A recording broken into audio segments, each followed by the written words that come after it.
ജപ്പാനിൽ അർത്ഥവത്തായ ചെറിയ കാര്യങ്ങൾ. ഒന്നാമതായി, ജപ്പാനിൽ ഈ ഐസ്ഡ് കോഫി വൈറലാകുന്നത് ഒരു ലളിതമായ കാരണത്താലാണ്. ഐസ് ഇല്ല. ആരോ കപ്പ് മുഴുവൻ 86 ഡിഗ്രിയിൽ മരവിപ്പിച്ചു.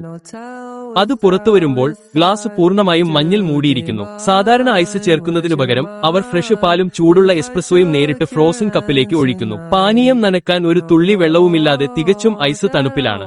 നിങ്ങൾ നിങ്ങളുടെ അച്ഛനെയാണ് ഇഷ്ടമെങ്കിൽ ലൈക്ക് ചെയ്യുക, അമ്മയെയാണ് ഇഷ്ടമെങ്കിൽ സബ്സ്ക്രൈബ് ചെയ്യുക. രണ്ടുപേരെയും ഒരുപോലെ ഇഷ്ടമാണെങ്കിൽ ലൈക്ക് സബ്സ്ക്രൈബ് ചെയ്ത ശേഷം ഹാർട്ട് കമന്റ് ചെയ്യുക. അടുത്തതായി, ജപ്പാനിൽ നിങ്ങളുടെ ക്ഷീണിച്ച കാലുകൾക്ക് വിശ്രമം നൽകാൻ നിങ്ങൾ വീട്ടിലേക്ക് പോകേണ്ടതില്ല. നഗര തെരുവുകളിൽ ചൂടുള്ളതും ശുദ്ധവുമായ വെള്ളമുള്ള പൊതു കാൽ കുളികളുണ്ട്. നിങ്ങൾ ഇരിക്കുക, ഷൂസ് കഴിക്കുക, കുറച്ചു മിനിറ്റ് നിങ്ങളുടെ കാലുകൾ മുക്കിവെക്കുക. നിങ്ങൾ പൂർത്തിയാക്കുമ്പോൾ അവർ മൃദുവും വിശ്രമവും അനുഭവിക്കുന്നു, നിങ്ങൾ ഒരിക്കലും നടക്കാത്തതുപോലെ. അവസാനമായി, ജപ്പാനിൽ വിദ്യാർത്ഥികൾ അവരുടെ കുറിപ്പുകൾ വളരെ ഗൗരവമായി എടുക്കുന്നു. അവർ വാട്ടർപ്രൂഫ് നോട്ട്ബുക്കുകൾ ഉപയോഗിക്കുന്നു. ഈ നോട്ട്ബുക്കുകൾക്ക് IP68 റേറ്റിംഗ് ഉണ്ട്, അതായത് വെള്ളത്തിൽ പൂർണ്ണമായും മുങ്ങിയാൽ അതിജീവിക്കാൻ കഴിയും. ഒഴുകിയെത്തിയ പാനീയങ്ങൾ, മഴക്കാലങ്ങൾ അല്ലെങ്കിൽ ഒരു കുളത്തിൽ ആകസ്മികമായി വീഴുന്ന തുള്ളികൾ പോലും